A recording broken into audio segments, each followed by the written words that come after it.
One of my mentors and teachers, Reverend Linda McNamara, said, you always need to address the elephant in the room before you can move into celebration. And so I want to address the fact that many of us have had all different kinds of experiences related to the center and to the center's community. We've all had different roles, different ways that we have showed up.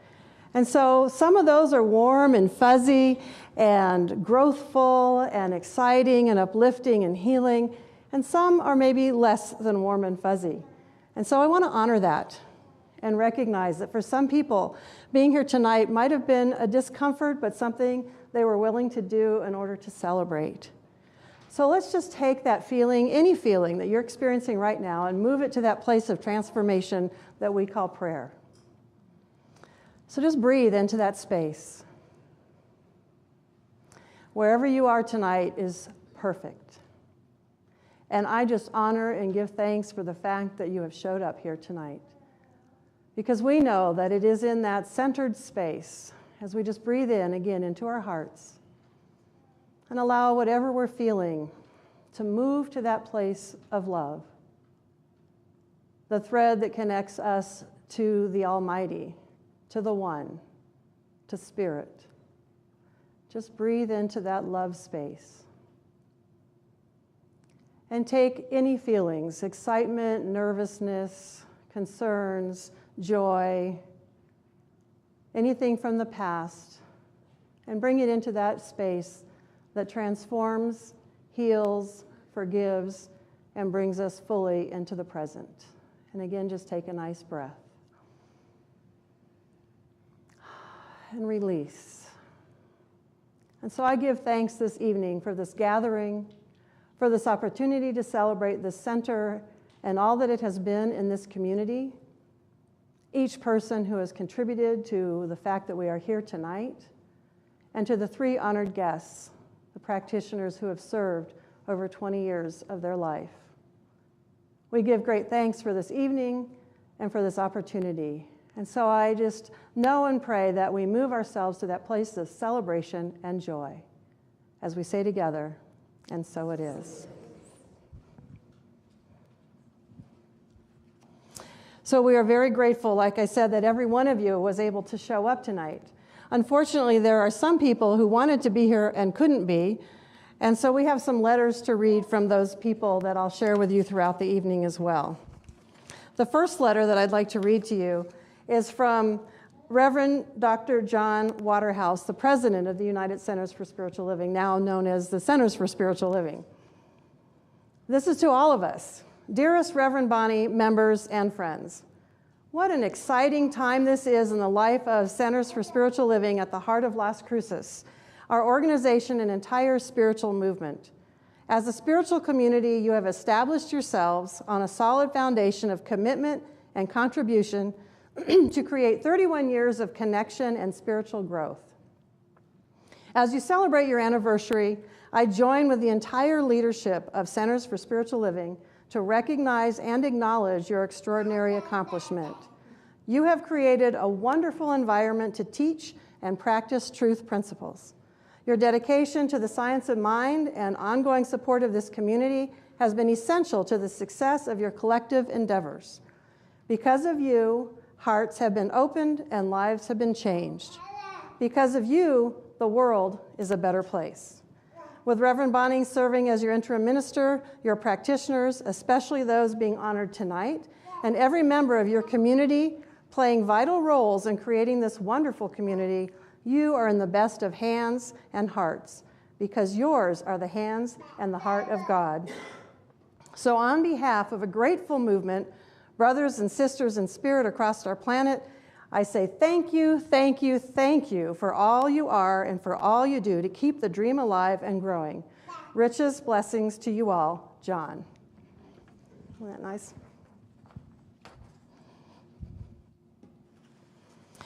Another person who was unable to be here tonight, before I go into that, I want us to all sing happy birthday to the center.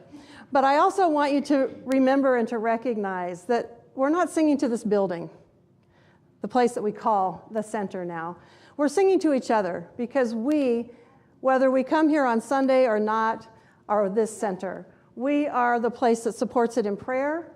We've been part of the growth of the center in one way or the other, whatever your role. So I'm going to invite you to stand, and we're going to sing Happy Birthday with intention as you look around at each other. Sing to ourselves to this CSL Las Cruces. Happy birthday to you. Happy birthday to you.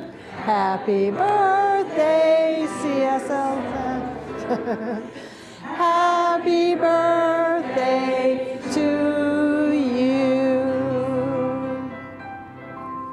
Thank you. Thank you, thank you, thank you.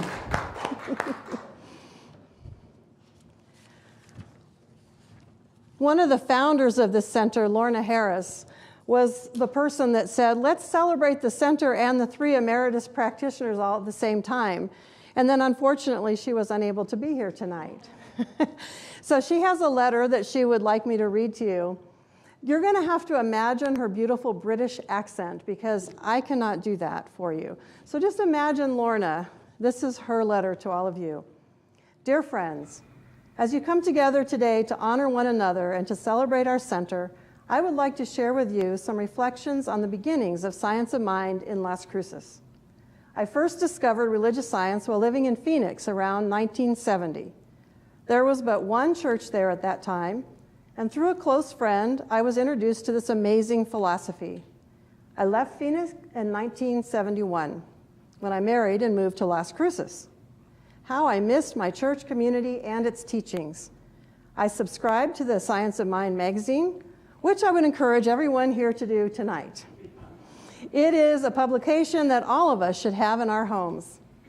In 1982, I received a letter in the mail announcing that a core group was getting together with the idea of starting a church in Las Cruces. My name had come from the subscription list to the magazine. I did not know any of these people at that time, and who would have realized that this handful of like-minded individuals would become lifelong friends? I joined them, and we started meeting at someone's home, and were ready to take the next step toward creating a church. A charter was given for the first church of religious science of Las Cruces. The talents each of them brought to our community were amazing. I think I missed something, I'm sorry. In true Science of Mind fashion, we attracted our first minister, Reverend Kobe Judah. Kobe and her husband, Arnold, hailed from Holland by way of California. The talents each of them brought to our community were amazing. Kobe's teaching skills were outstanding, and her classes so enlightening. Arnold was a concert pianist and contributed his skills for the benefit of all.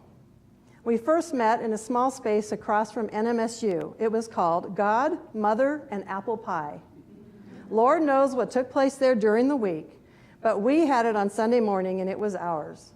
Along with Linda Blazer, Marge Estelle, Elizabeth Elder, Gwen Bookwalter, and a few others, we supported one another in our spiritual growth. From there, we grew in both numbers and consciousness and moved on to other locations and to our present spiritual home today.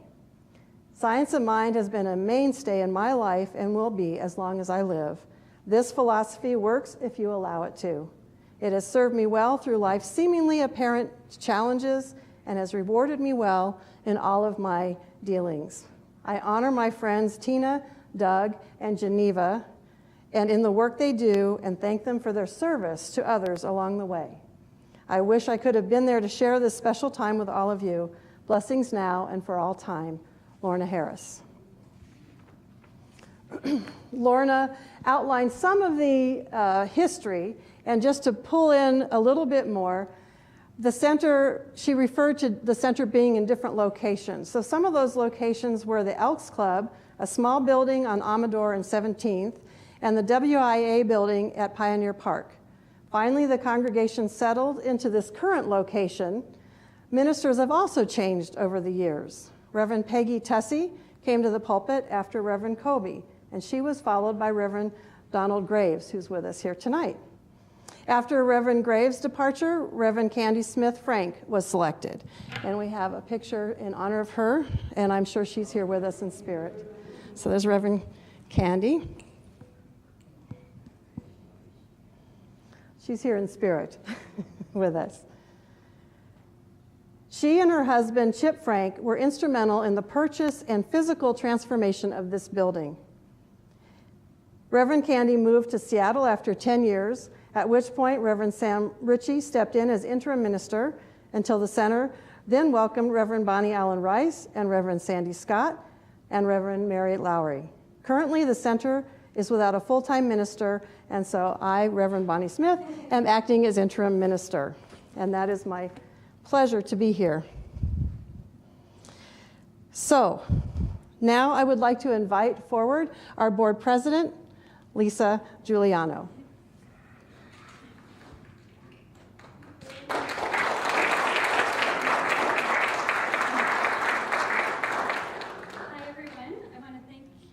On behalf of the board for being here tonight. This is a real homecoming, so it's really exciting. And I would like to recognize our board members. So we have Edie Carlisle, if you could wave or stand up, she's board vice president. We have Mary Lynn Brown, board treasurer. And we have Skip Connolly here. And traveling on business is Kathy Lady. She's our board secretary, so she couldn't be here this evening, but welcome to everyone on behalf of the board. So I want to tell a little bit of personal stories about our three practitioners that we're honoring tonight, and I'm going to start with Doug Bailey. And my first encounter with Doug was actually at the NMSU pool, and I was swimming in the lane next to him, and he was leading a group of guys in a swim workout, and I thought, wow, this guy's a natural leader. He just, those people that just naturally take to leadership, and I was impressed, but I couldn't keep up with them, but that was okay. And so just a few weeks later, I started coming to the center, and I realized it was the same person, and I was thinking, wow, okay. And then I met Tina, and I realized, wow, here's somebody can stand up right with Doug and be a strong dynamic duo there, just as strong as he is. So, but also I saw their lives, and I thought to myself, these people know something that I don't. They've got something going on here. They've got something powerful that's working for them in their lives, and I want to know what that is. So I want you guys to know that you're one of the reasons I stuck around here, so thank you for that. And then Geneva, she's like my fairy godmother. I remember one of the first treatments, you're like, what is treatment when you first start coming here? But whatever, okay, I need treatment. So one of the first treatments that she did for me, she just made me realize that no matter any mistake I thought I had made in my life, it didn't matter. I was still a child of God. I was still a child of the universe. And thank you so much for that. That's such a gift, because once you realize that for yourself, that's true for everyone else. And so thank you so much for that.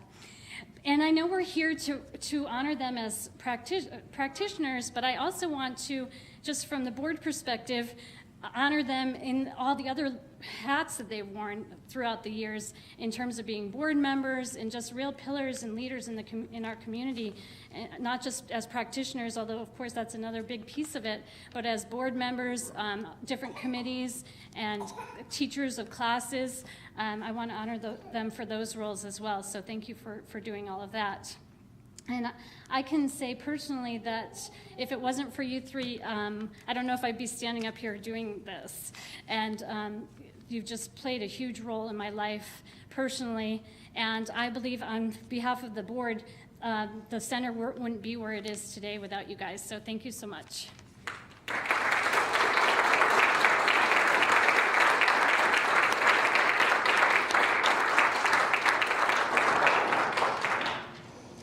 Well, we are honored to have several of the center's past ministers here with us tonight, so I would ask you to please stand. And Donald, come forward.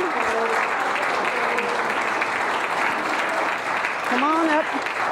Come on up. Come on. Do you want to bring your thing you want to show? Come on up. Come on up. Come on up.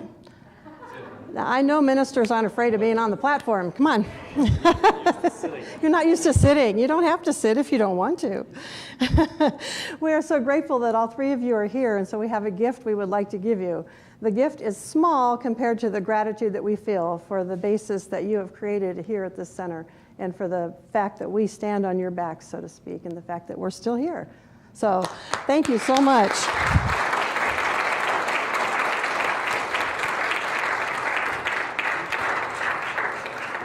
Thank you. Yeah, doesn't mean we're engaged. And if you would like to take a few minutes to say something to our practitioners in the center, you're welcome. Go ahead.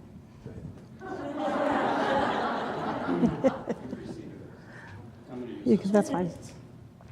I'm short, but not quite that short. Actually, I do want to say that I was about 12 when I came and took this pulpit in 1986. I'm speaking emotionally. And these three practitioners that are being honored tonight helped me grow up. And we together were student and teacher, and I honor the fact that each of you stood in the teacher role as I stood in the teacher role, and each of you stood in the student role as I stood in the student role. And for that symbiosis, for that relational experience that I had with the three of you, I remain forever blessed. And based on what I have seen you become, it seems as though you have learned everything you need to learn to become the magnificence that you are today. So thank you.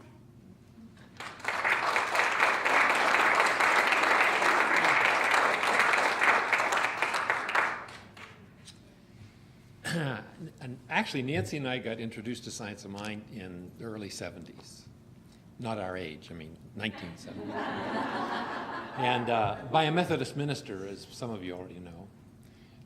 And he remained Methodist minister until he passed away at age 95. So I think the metaphysic aspect probably contributed to his long longevity. And so in the 70s, I was reading, and they bought us Science of Mind magazine every year for a Christmas present, and so it was a part of our life. And every once in a while in the 80s, I would go to Mile High. We were living in Denver, by the way, at the time. So I would scoot to Denver and go to a service every once in a great while. But we weren't involved in a community. And so in 1995, we moved down from Denver to Las Cruces, and I knew that this place was here. And so we looked at each other and said, well, we may as well start. We've been church people our life, but not at a religious science facility. And so we showed up here in early 96, I think it was, and got pretty regular and pretty active and pretty involved. And so Candy was here, and I got to be close to her, and there were some issues going on in her situation in her life. And so one day I came and we had coffee. We sat out in the fellowship area, and we chatted, and that's when I came out to her as a Methodist minister. Thank you. And told her that I'd been in some of the same situations that she had been in, and so we commiserated and we shared. But then she, outed me at the congregation the next Sunday, and so I was exposed. And it was interesting because I frankly expected to stay fairly anonymous and not get that deeply involved, and sort of wanted to stay on the fringe as much as I could. So when she departed and went to the Northwest, I was watching things, do their stuff, and it got more and more goofy and strange and so forth. And one day there was some issue that came up, and out the door, my sister Tina says to me, "Why don't you step in and do something?" So I thought she was just giving me sibling stuff. I treat her as my sister. I got home and I said to Nancy, I think Tina was serious. So I called her and I said, "You were serious, weren't you?" And she said, "Yes, I was serious." So I said, "All right, here's the deal." And when we came to Denver, we had a business going full time and we were on overload. I said, "All right, here's the deal. I'll work half time and you're going to pay me half-time. And so I stepped in late May or early June or something like that, and carried us through to the end of the year, and then that was when Reverend Bonnie came and got involved. So I got drawn into ministry, back into ministry in a way that I never planned. When I came here, I had no intention of it. I had no desire. I had no fire. I had nothing going on in me that would call me back into service. And so, and even after I stepped out and Reverend Bonnie stepped in, everything sort of diminished as well. And then I had an experience in '01. I'm sharing things. I'll get to you, Prax, later. I had an experience in '01. I was a keynote speaker at a large Presbyterian church up in Fountain Hills. And it was the end of their fundraising campaign, and part of their program was you were supposed to bring somebody in from the outside. So I did that. And it sort of got a pilot light going in me. And so into '02, I became more conscious of something going on inside me. So what I want to say is that the center was very meaningful for me. Having that responsibility to go through those 8 months or whatever it was, 7 or 8 months, was something that stirred, my awareness of who I am. And even though I saw that as a part of my identity, it was not something I intended at that point in time to act on. And so I associate myself with this space on those terms as somebody who's this place ignited something in me. And what it really did was it brought the whole philosophy to life in a way that you can't get by sitting at home alone, or even in a relationship where you share the same philosophy. And so I honor this place. And when you said 31 years, it made me very aware that we came in at the halfway point of your history. And so we've known, a lot of people that have gone here and have been a part of this and have perpetuated it through the years. And so I honor you for the work you do. I honor you for your stamina and for your drive, for your interest in making this flourish. And it's been, my sincere prayer and from the deepest part of my heart that this perpetuates itself. And it won't do it without your stoking the coals and keeping it alive. And so that's the intention. It is to our benefit as a community, ours and Wellsprings as well, that you survive and are successful. And so it's critical, I think, that you manage to keep this thing going. And so we support you in prayer. We do every week. When we do our prayer work, you are a part of our treatment every week. So Tina's my sister, and she gives me guff just like a brother, and I try to give it back, but she's a little better at it than I am. And Doug, I feel, is like a brother to me as well. You're both sweethearts, absolutely amazing. Geneva thinks that I'm an incarnation of a minister she had in her youth. What was his name? Geneva, where was Geneva? Right in front of you. Oh, Geneva, I was looking at that. What was his name? Otis T. Jones. Otis T. Jones. So you are looking at Otis, yeah. Sounds like it could be a new puppet. Yeah, thanks. Thank you. Anyway, it's an honor to be here, and it's an honor for Nancy and I to share in your celebration. And I know there's 31 more and 31 more after that, and you're a blessing to the town, you're a blessing to the universe, because this is a really critically important philosophy that we're about. And unless we nourish it and keep it going and growing, I think the world will be at a great loss. So thanks for having us. We appreciate it. Thank you. Thank you.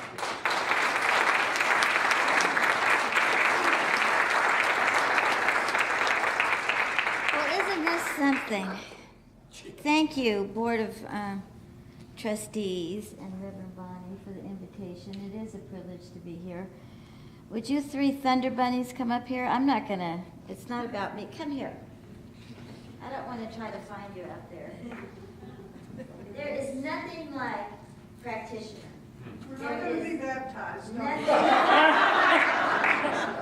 There is just nothing like practicing. There's nothing like it.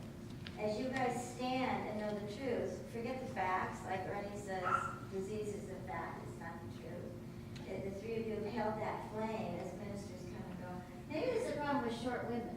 I don't know. I don't think I'm going to mess with that. The first people that really hosted me here were Doug and Tina, and I fell in love with them, and I'm still in love with them. I've never lost love for them. We parted for a while, and we're back in each other's lives, and I give thanks for that. And Geneva, I hunted Geneva down because she thought she'd left the church, so I hunted her down, threw a net around her, and it's one of the neatest things I've ever done. I thought I came here to be the best minister ever here. You know, I was going to do this, and I was going to do that. Hear the I. I swear, Las Cruces has a vortex, and what I came to do was splatter into the mirror, and I've never grown so deep or with such pain. But where I am now is really due to the three of you, a lot of it, and all practitioners everywhere. I mean, what you're holding up tonight is 20 years of service, and this center grows ministers, and I mean growth as in a couple of letters, a big owl. It's growth. It's not growth around here, it's growth. And just the growth I did here, I can't thank you enough. Each and every one of you. You are not salt and pepper shakers. You, Tina, stand alone as an amazing practitioner. You're a marvelous teacher, and you live the principles. And you, Doug, I've just always just adored you. And there's no getting around the hugs. I mean, you're just great. And Geneva, you're just love. You're just love. To look in your eyes is to know love. And Ernie said, there is one life, that life is my life now, that life is God. And that's all there is to it. But tonight we're celebrating truth. And you've held that light as people change at the pulpit. So what? You know, what you have here is what we feel tonight. This is the truth. And my practitioner certificate is my favorite piece of paper. Beyond the marriage, I love my marriage, beyond the ministerial certificate, because it means that you take a stand for truth no matter what. People come and go, classes come and go, but I took Doug and Tina's class. They're magnificent teachers. And you were my teachers. You know, Terry Whitaker used to say people are lovers or teachers. You've been both to me.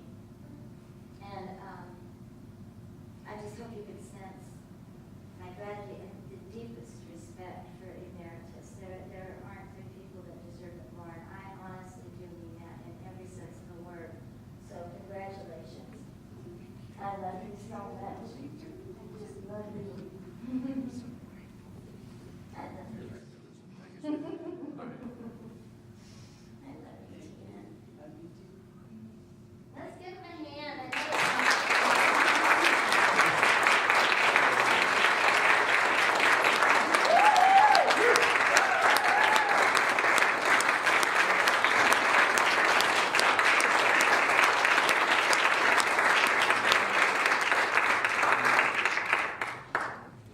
Thanks a lot. Thank you for your words. Oh, thank you for my pendant. You're welcome. Thank you. Earlier, and I thought, ooh, I love those. Thank you. I told Marcia I gave mine away, and I regretted it. So thank you.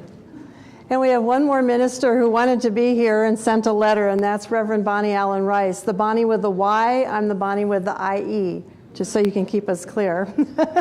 And she says, memories of the center. The weekend that I came to candidate was Halloween weekend. It was also into the month at the Baileys, where I met many wonderful folks and a woman named Sparky who lived up to her name and was the real life of the party. Sunday morning, I was met by Rick and Pam Norton, who were dressed in their Star Wars costumes. They later painted the minister's window with half of the window a picture of Jesus and the other half a picture of Buddha. Sam and Nancy Ritchie were not only an inspiration, but Nancy was the music director at one point. What a wonderful job she did. The practitioners were the heart of the church. Joanne Catherman was my guardian angel, and we will honor her. Tina and Doug Bailey, Geneva Collins, Donna Walton, Barbara McLemore, Terry Slay, Skip up there, Jane Zeno, and Bill Smith. Now for the three rascals. Congratulations for receiving emeritus status. You richly deserve it for all the years you have served. You never forgot who you are and what you mean to all of us. To Reverend Bonnie and the board, congratulations on your anniversary. May there be many more. God bless, Reverend Bonnie Allen Rice. Yeah, nice.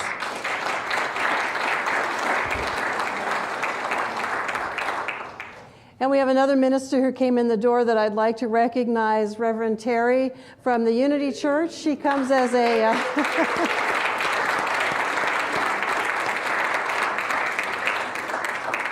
Reverend Terry is a guest speaker here, and I know that the Unity Church also holds this community in prayer every week and has been a support as well. Thank you. Well, the role of the practitioner is the backbone. It is the backbone of what we are. We are all practitioners on one level or another, whether the small p or the capital licensed practitioner P. We're all practitioners of what it is that we teach here, religious science. And the backbone of the centers and the movement, these people, the practitioners, have been the healers, the teachers, those who pray with us and are with us in all areas of our life, the different things that we're experiencing. Our practitioners are there supporting us. They also are the supporters of the ministers, the assistants in our classes, and sometimes the teachers of those classes. Ernest Holmes states, the practitioner is the one who loves his patient back into his own center. With technical knowledge of practice, he removes the blocks which obstruct the passage of spirit in the patient's experience. We no longer use the word patient, but that was Ernest Holmes. He does not establish the patient in truth, in God, or in life. He merely takes him by the mental hand and leads him back into himself. His entire effort, whether it is audible explanation or silent practice, is to establish the patient in his own spiritual center. And so it is for that that we give great thanks for all of our practitioners who serve. And so at this time, I would like to bring forward the practitioner who is my right arm here in this center, who supports me in my classes, who holds the high watch during the board meetings, who helps coordinate our platform assistance, and who serves as one herself, Cheryl Clark. Thank you. I'm just going to sit back. Oh, I need to go down there, right? Good morning. My name is Cheryl Clark, and I'm your practitioner in service this morning. I'll say that tomorrow. I'm going to deviate from the script for a moment and just tell you a quick story. I was in Austin a couple weeks ago and went to CSL over there. And Richard Imprescia is the minister there, and he recalls Doug and Tina. He said that he once stayed at their home, so he sends his greetings. And he also told me that at one time during his ministerial history that he was looking for a position and hoped that the position here would be available, and it wasn't. So just to puff you guys up a little bit more, the ministers that are here, you know, he is a CSL in Las Cruces wannabe. And who knows how many more are out there. And Bonnie has introduced the ministers here and talked about the past ministerial history, but I don't think we can complete this evening without acknowledging our present minister. And so I know that the board has certainly been blessed with her presence, and that the congregation is always happy to hear her messages on Sunday. And I, for one, feel very appreciative of her mentorship. But I wanted to let you know that, you know, if you spend enough time around Bonnie, you'll hear her refer to the vision statement of the international organization, a world that works for everyone. And she brings that up and says, you know, that's never going to happen unless we can hold a vision of that in our minds. We need to work on that. I don't know how to do that. And she's working towards that and encouraging us to do the same. And so I would just like to suggest that she does not realize how much modeling she does in that regard. and that I think that this evening is a perfect example of how she has drawn people together for a wonderful cause. And so at this point, Lisa, will you help me in expressing our appreciation to Reverend Bonnie?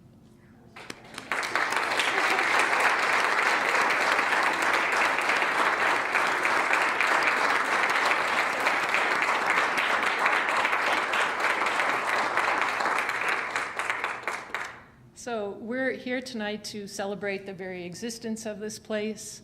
Lisa has acknowledged the board members and those who have given in that service.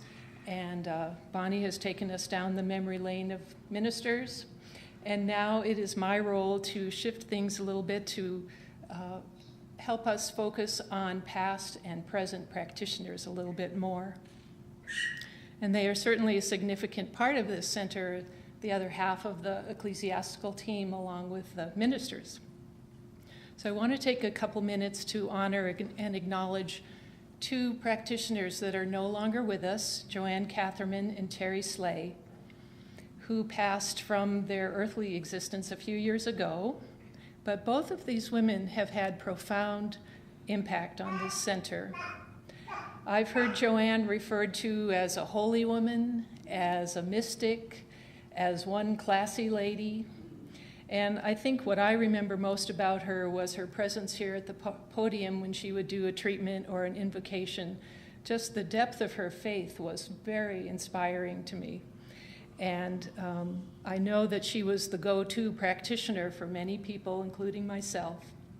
So I think I was impacted her in many ways, and maybe on some subconscious level, she encouraged me to be where I am today.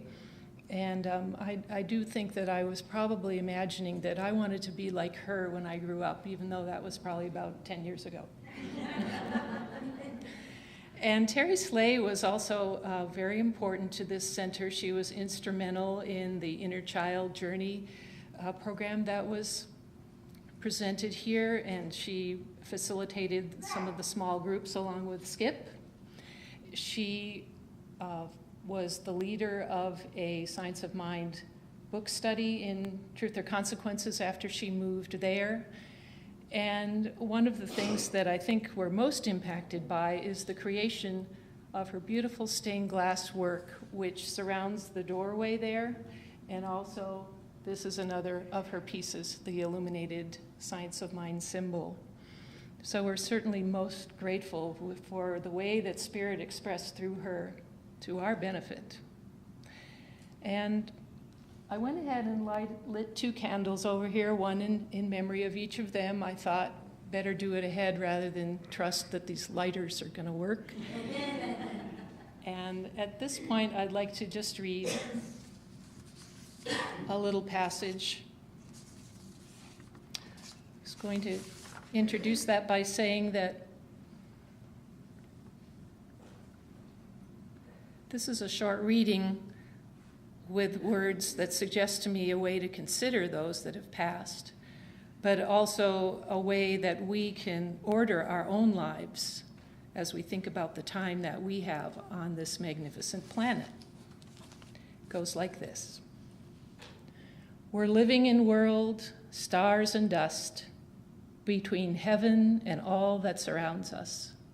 We're travelers here, spirits passing through, and the love we give is all that will endure. Just like a rose after the rain, something beautiful remains. Tears will leave no stains. Time will ease the pain. For every life that fades, something beautiful remains. And those are words adapted from a song called Something Beautiful Remains by Tina Turner.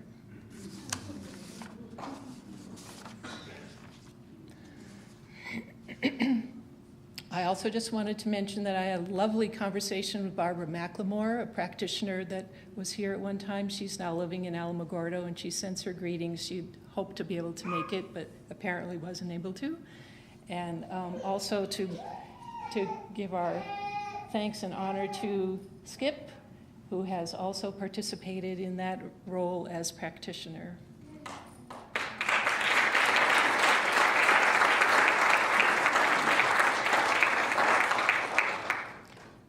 now it is my honor to invite up another one of my role models, Peggy Shin.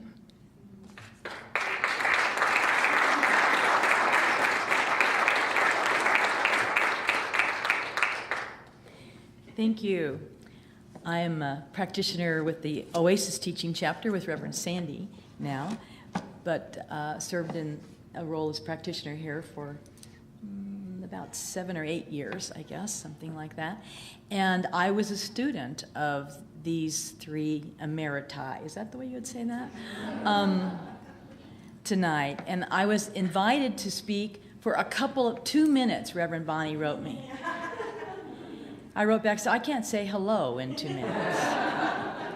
So I do plan to make it short, so I will. But I want to really talk about the teaching aspect of it. I really believe that Ernest's words that we are a teaching chapter, not a preaching chapter, that is our role.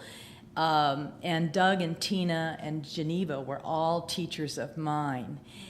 And we stand on each other's shoulders. I think a lot of times we see an entity that we call church as something where there's a leader with followers.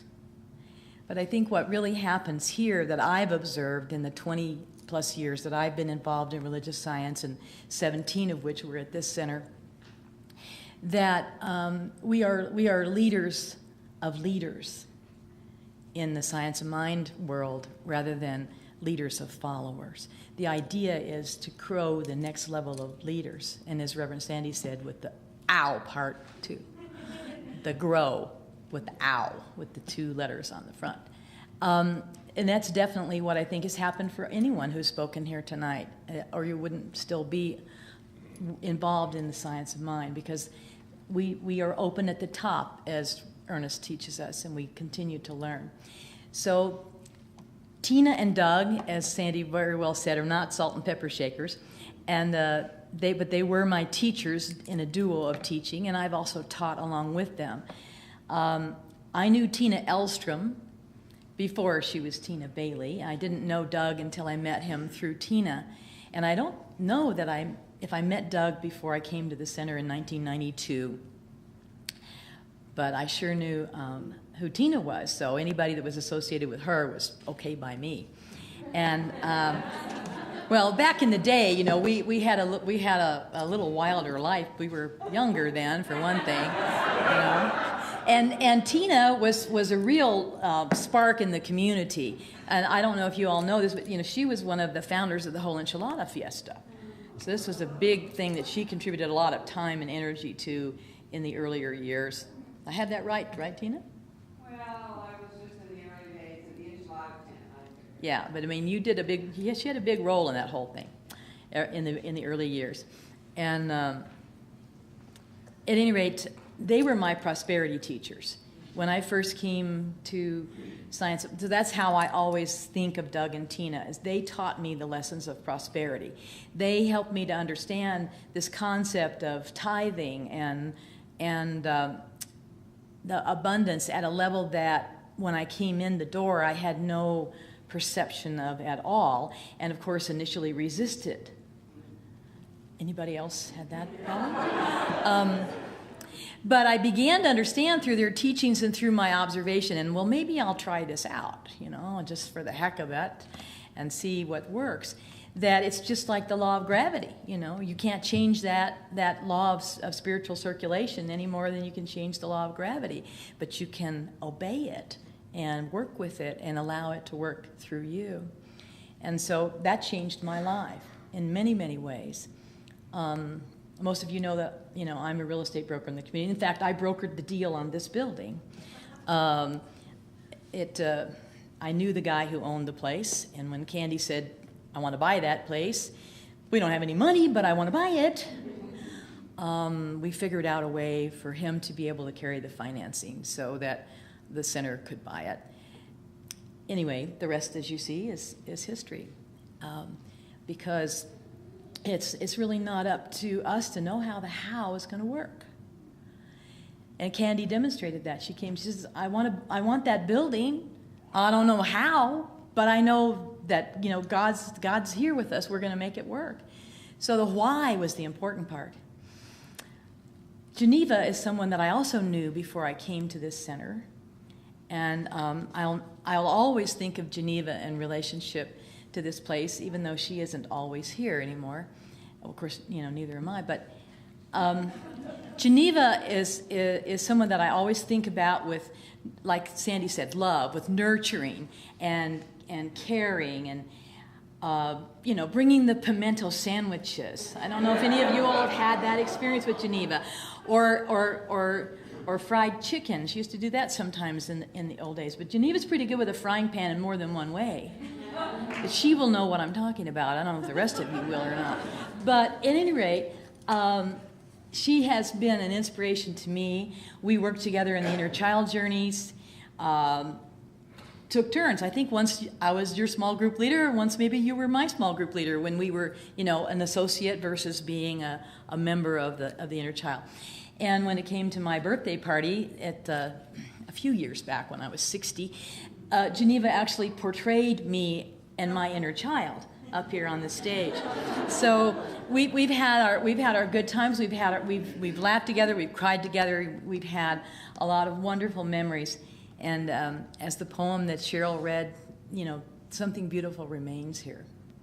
And I invite all of us to think about this tonight as a homecoming that someone said. I think it was Bonnie that said that it feels like a homecoming here. And even though the center, as was pointed out, is not this physical place, it's the people, and it's all of us who are working together to make it happen and to bring this wonderful philosophy of science of mind to a greater world audience than just what's within these four walls. So let's all continue to allow this to be the homecoming and this place, just for the moment, as a place that people can come home to. And know that the folks like Doug and Tina and Geneva have built a foundation here that is rock solid in science of mind and the philosophy. And they walk their talk. They do the do. And my respect and admiration and love for them is unending. So be it.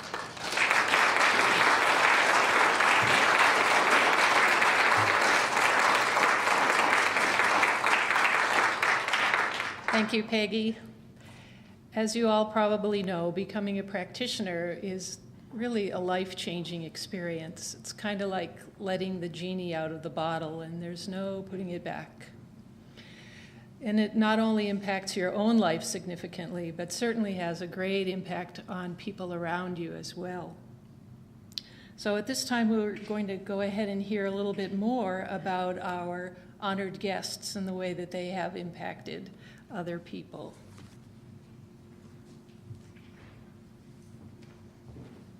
The time we've been waiting for to honor them, and I want to just thank Reverend Donald Graves for driving all the way over from Tucson, and he's going to, yay!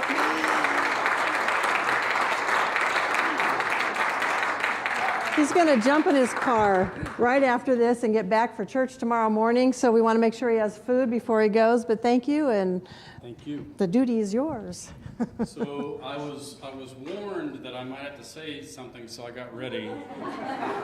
You're lucky that this is not it. I want to read, first of all, a letter that is addressed to each, Tina, Doug, and Geneva. The language is exactly the same. This comes from the home office in Golden, Colorado. So I want to share that first, then I want to address each of them individually and call them forward to receive their certificates en masse. Dear Tina, Doug, and Geneva, on behalf of the entire religious science movement, I am pleased to recognize you as Emeritus practitioner and congratulate you on this very special day of honor. It says, enclosed you will find your Emeritus certificate and ID card dated May 20th, 2013. You haven't gotten that yet because it's going to come to you. Someone with your distinguished record of service is indeed the model for all professional practitioners to emulate. You are an inspiration and an example of the global heart vision. Richest blessings, Reverend Dr. Ken Gordon, Community Spiritual Leader. I have a list of different accomplishments, if you will, that each of these three have contributed to the planet, specifically to Las Cruces, and to religious science in general. And I'm not going to read any of those to you. What I'm going to talk about is my experience of each of them, but in brief. Many people have shared similar experiences that I had with all three of them. And I think I want to start with Tina. And so, Tina, if you would please stand. And after I've finished my little blast for you, I would like for you to come up and take that end chair.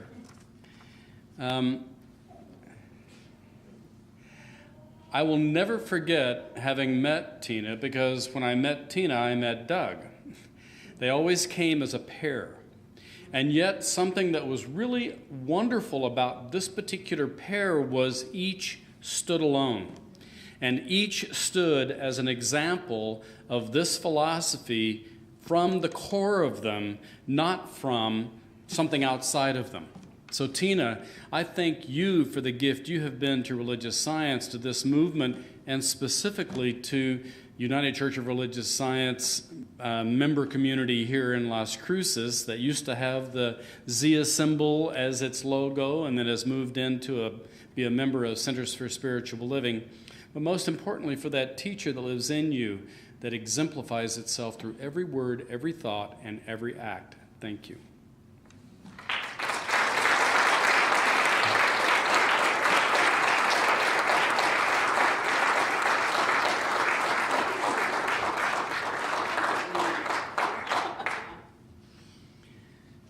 And Doug, if you would please stand. When I met Doug, I saw religious science in action. He told me, in not too unproud fashion, that he had spent a huge amount of time at the Huntington Beach Church of Religious Science with Reverend Dr. Peggy Bassett. And that's where he really got his first major injection. It was more like an IV that was attached to his body from that moment forward. And we had several different conversations about what Peggy was up to and what she was doing, and the vision that Doug had for this particular center was flippin' huge. And it was bigger than any of us ever could even encompass. And I think that's a good thing. So one of the things I observed about Doug after I got to know him here and enjoyed him in classes and wandered around the community and suffered through a year's worth of Toastmasters,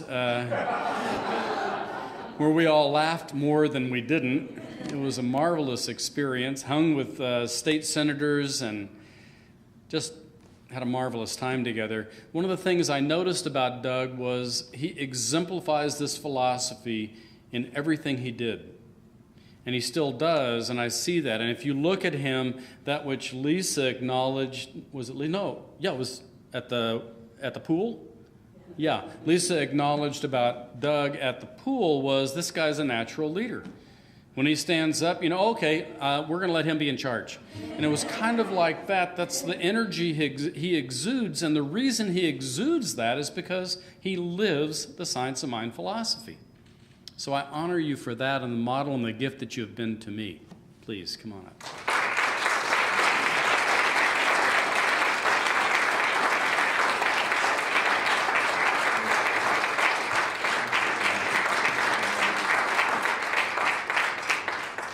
And Geneva, Mom.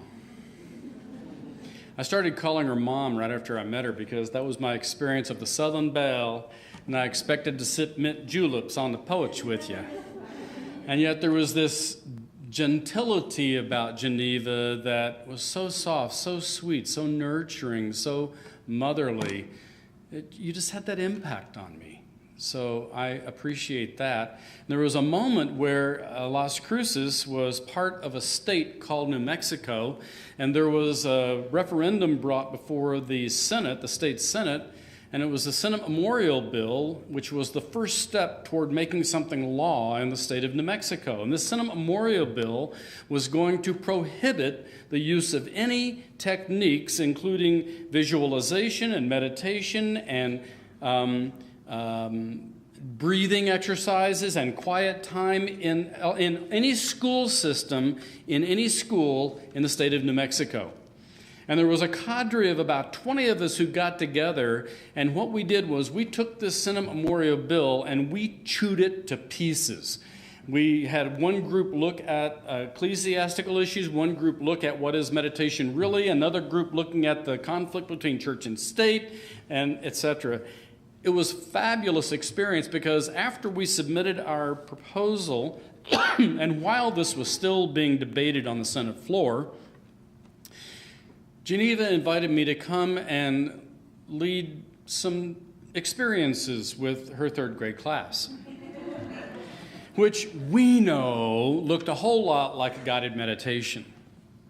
The gift that Geneva brings everywhere and every when in her life showed up for me in that classroom, because there was this one little boy who did the instructions and did the little sketch for this exercise, this guided visualization that I led them through, and his had very disturbing images on the page. And so as I'm looking at this, as they're continuing their work, and I called Geneva over after class and I said, you may want to see what this is about. And she was able to facilitate hooking up this child with a school counselor who helped this child through some really tough stuff. This woman has served as the bridge for that healing, for that wholeness, for that love to show up on the planet at all ages in every way, and the teacher in her remains the teacher. So thank you.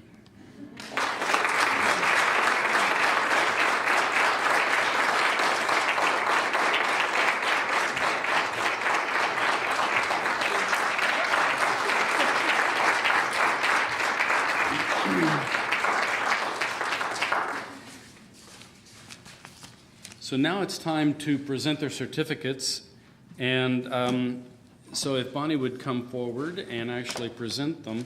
What the certificate says is, Centers for Spiritual Living, be it known that through its leadership council, by virtue of the authority in it vested, has authorized and hereby grants the recognition of Practitioner Emeritus of Religious Science to Tina Bailey,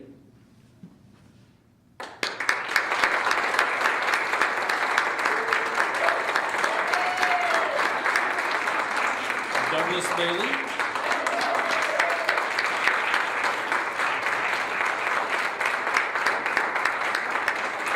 and Geneva Collins.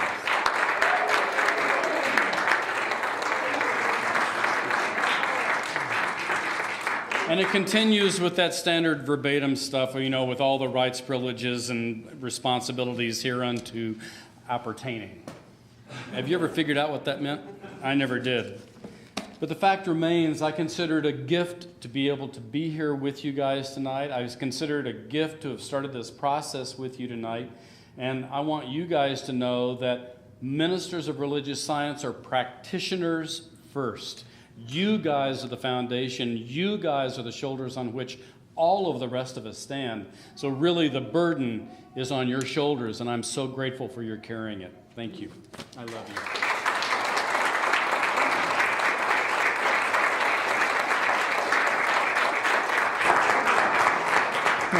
We have a gift from the board.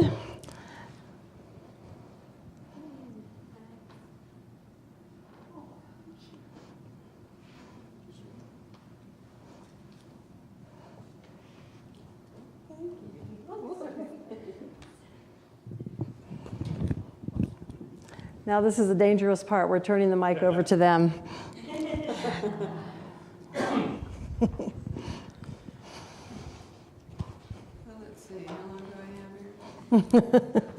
I have to say that this has just been an awesome journey for me to be surrounded by so many teachers and students in my class. It's just been growing for me. I'm not the same person I was when I walked in here. I know it may be hard for you to believe, but I was a pretty cynical person. No. Director of fun. Right. And I just found my authentic self when I came here, and I discovered that it was okay to be me and to not worry about what other people thought. I was relieved to understand that Spirit had a sense of humor because I like to laugh. And the classes that we had together, Geneva, Doug, Donna, and I went through practitioner together. and we still love each other. Sometimes we just railed at each other and just really worked hard through our stuff. And these are magnificent guys here. And I want to thank Donald, because I think we had the best teaching. We had you for the intellectual part. We really had the intellectual science of mind. And then when Candy came, oh my God, it was all heart. So we just had a wonderful experience. And Peggy's right. This is a teaching philosophy. And you might find out that you really like yourself. Thanks.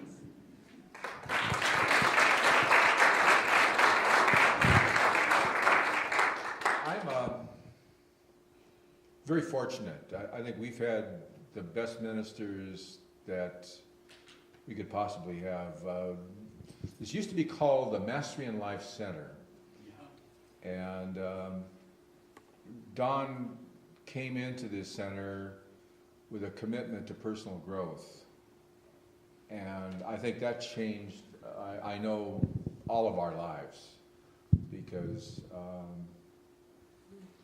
I think when you live your life from that perspective that you're gonna grow until you die, life is wonderful. I mean, it really is, and it puts before you puts you in alignment with that energy and allows you to be guided to those places where you can express. And sometimes, you get put into corners that you don't want to be in. And that's good too, because you grow through situations like that. So we've had just magnificent ministers, and starting with Don. I just can't tell you how much we appreciate. God knows we resisted the process starting out, and it was wonderful for our relationship, and it was wonderful just all the way through. And then just we've been fortunate enough to be surrounded by just wonderful. You've seen the ministers that we've had today here, and it's just we are truly blessed. And with that, I'm going to pass to Her Holiness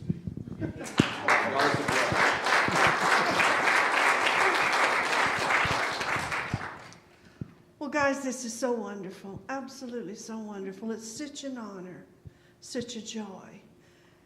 And it really takes me back down memory lane because, I remember when Reverend Donald came also.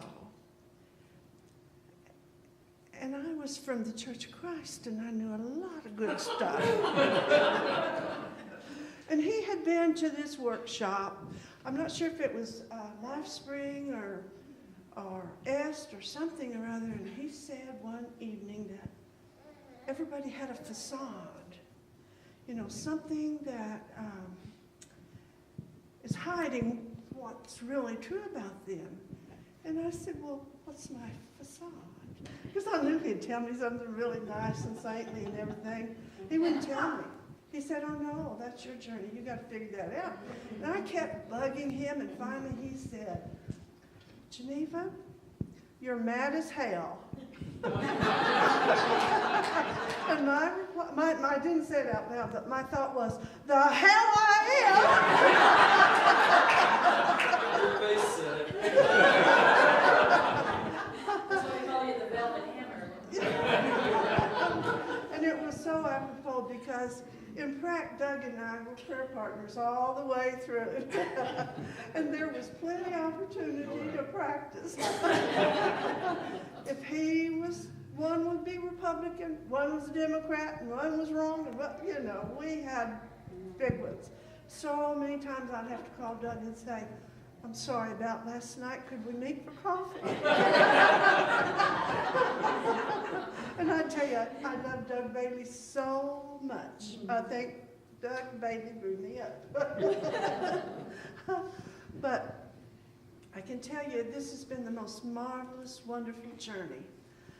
I think more than 20 years, it's been like 30, but actually I believe it's been like 75.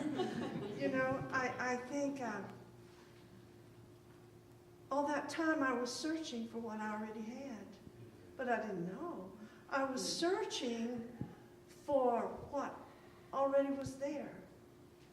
Took a long time. And you know, it's surprising to realize that the people I ignore in my stampede to find God were God. You know, it takes a long, long time. But you know, we have been so blessed with these wonderful spiritual leaders that held the light for us. There's so many of you. There's just so many of you that just, you know, Reverend Sam and Nancy, Jerry and Terry, I'm telling you, when the center was low on speakers, they came. They loved us. They took us in, all of us. They took us to their potlucks. They loved us. Reverend Sandy. Who can ever forget Reverend Sandy saying, if you make a mistake, clean it up quickly. If you make a mess, clean it up quickly, forgive yourself, and move on. Isn't that beautiful? And that's the whole philosophy, isn't it? We don't condemn anything. We clean it up quickly and we move on. And we move on in love. And that's what this whole, you know, about the anger. One time, Reverend Candy said to me, Geneva, I don't understand why you're so easy and gentle with everybody, except Doug. And you can yell at Doug, and you can. And she said, why is that? And I said, Doug's the only one that can take it.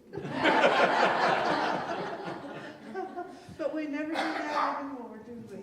I adore Doug. But you know, it is your love. It's your joyful givingness that has brought us here. And it's been such a journey. And I'm always reminded that it's a path for one. That each one of us has that glorious light, but only we can let it shine. And I think that light is about us learning to love.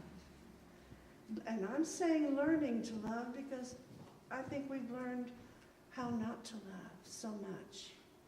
But learning to love the self, the God's self within, and learning to love each other, warts and all.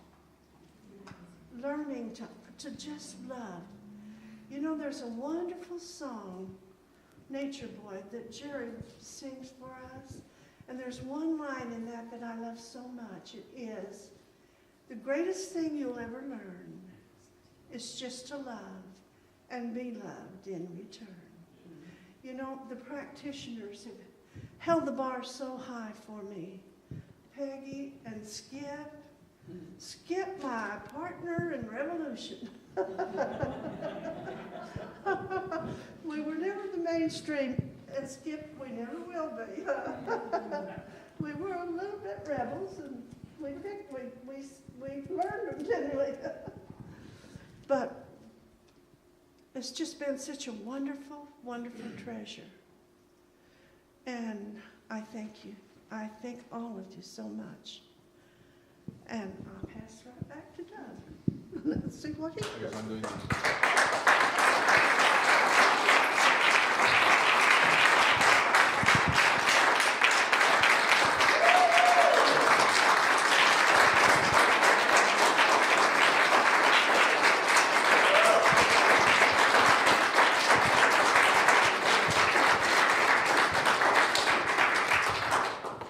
You guys are so nice.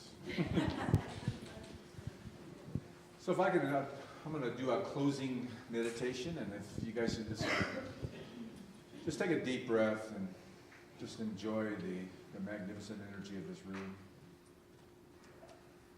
Just allow yourself to be connected to the wonderful energy from each person present there. And let us allow ourselves in this moment to recognize that energy that expresses through our lives, through each person in our experience.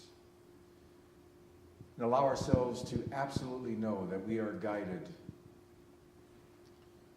to to the perfect situations for the perfect individuals, to allow ourselves to grow, to express life more fully, more magnificently, more joyfully, more abundantly. So let us surrender to that energy. And as we step out into this wonderful Christmas season and the year that follows, let us recognize that blessing that each of us are to our families, to our community.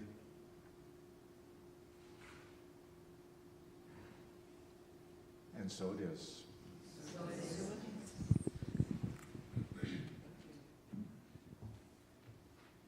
We were going to open the mic up, so I don't want us to have to be here too much longer. But Cheryl, do you want to say no? Or we can just let people come up.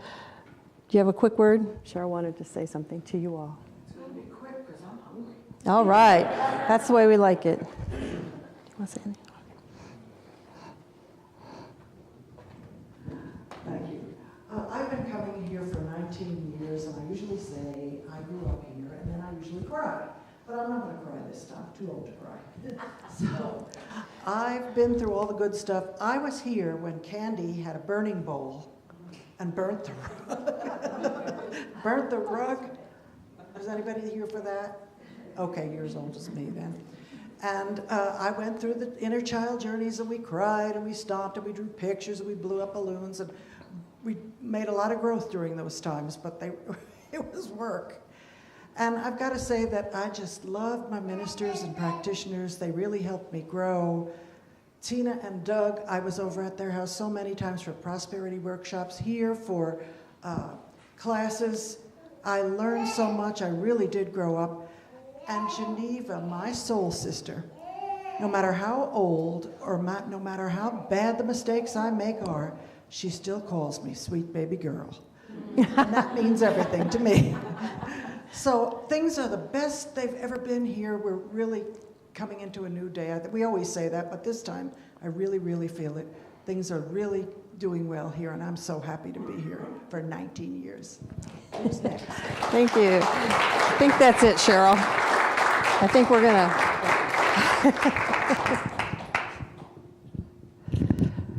So I'm sure if you have something you'd like to say to them, you're welcome to stay, and we have a wonderful meal. Hold on, I'm going to try and do this gracefully. There we go. I would like to invite you to stay for that meal and join us and go up to them and give them your thanks and your words. Now, it might seem like they're ending an era, 20 years, in getting this certificate, but I want to read some words of Ernest Holmes that I think are fitting to wrap us up for the evening.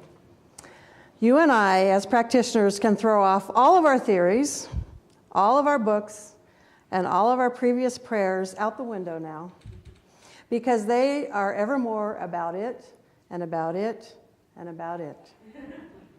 They are necessary and they are fine, but now the divine moment is come. Emerson said, when it happens, throw out all of your theories, leave them all as Joseph left his coat in the hands of the harlot and flee. For this is a transcendent moment. This is the moment of a new creation. And so it is. So we'd like to circle up and end by singing first the peace song. She wants to say something more. Yes, speak into the mic. I kind of lost my train of thought because, Tina's my dear, wonderful sister. She always stood with me. I just love her so much. And Reverend Bonnie, I've been sneaking out to her classes for 5 years. Nobody knew, but I was meeting with her. And it's the most gentle, loving leader in the world. Thank you. I am so grateful. Thank you. So grateful. Thank you. So I think we could make a circle, and let's end by singing the traditional peace song and then the song that we sing here at the center when we close.